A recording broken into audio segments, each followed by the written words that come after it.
మరుపిల్ల Bangaru Naidu MBN cricket tournament season 2ను TDP రాష్ట్ర కార్యనిర్వహణ కార్యదర్శి మరియు భీమిలి నియోజకవర్గం పార్టీ ఇన్ఛార్జ్ కోరాడ రాజాబాబు ప్రారంభించి క్రీడాకారులతో క్రికెట్ను ఆస్వాదించి వాళ్లతో ముచ్చటించి మీడియా సోదరులతో మాట్లాడుతూ సీనియర్ నేత మరుపిల్ల బంగారు నాయుడు జ్ఞాపకార్థంగా గత ఏడాది నుంచి తన తనయుడు మరుపిల్ల సాయి జ్ఞానేశ్వర్ యువతలో మంచి నడవడికని ఏర్పరచాలని, మాదక ద్రవ్యాలకు మద్యపానీయాలకు యువత బానిస కాకుండా ఉండాలని, యువత శ్రేయస్సు కోసం అనునిత్యం తపించే సంఘ సంస్కర్తగా తండ్రికి తగ్గ తనయుడిగా దినదినాభివృద్ధి చెందుతున్నారని, అంతేకాకుండా గ్రామస్తులకు మెడికల్ క్యాంప్స్ నిర్వహించి వారి బాగోగులు కూడా తెలుసుకుంటూ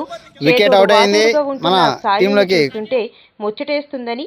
ఇక విషయానికొస్తే ఈ క్రీడల్లో విజేతలకు 19వ తేదీన బహుమతులు ప్రదానం చేయడం వారి ఆటకు.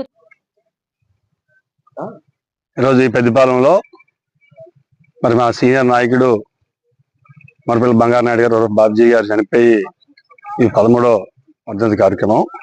ఆ సందర్భంగా వాళ్ళ తనయుడు సాయి జ్ఞానేశ్వర్ ఆధ్వర్యంలో ఈ క్రికెట్ టోర్నమెంట్ జరుగుతుంది. మరి ఇందులో జరిగేటువంటి పార్టిసిపేట్ చేసిన క్రీడాకారులందరూ కూడా ఆల్ ది బెస్ట్ చెప్తూ, మరి జ్ఞానేశ్వరు మరి తండ్రి ఆశయాలకి అనుగుణంగా ఎన్నో సేవా కార్యక్రమాలు చేస్తూ, ఒక పక్క బ్లడ్ డొనేషన్ క్యాంపులు, చారిటీ కార్యక్రమాలు చేస్తూ, ఒక పక్క క్రీడాకారులు కూడా ఎంకరేజ్ చేయడానికి ఎవ్రీ క్రికెట్ టోర్నమెంట్ కండక్ట్ చేయడం జరుగుతుంది. వారికి భగవంతుడు ఆశీస్సులు ఇవ్వాలి. ఇంకా భవిష్యత్తులో మంచి కార్యక్రమాలు చేసి తండ్రికి దగ్గర తనయుడిగా మంచి పేరు తీసుకురావాలని చెప్పి కోరుకుంటున్నాను. Thank you.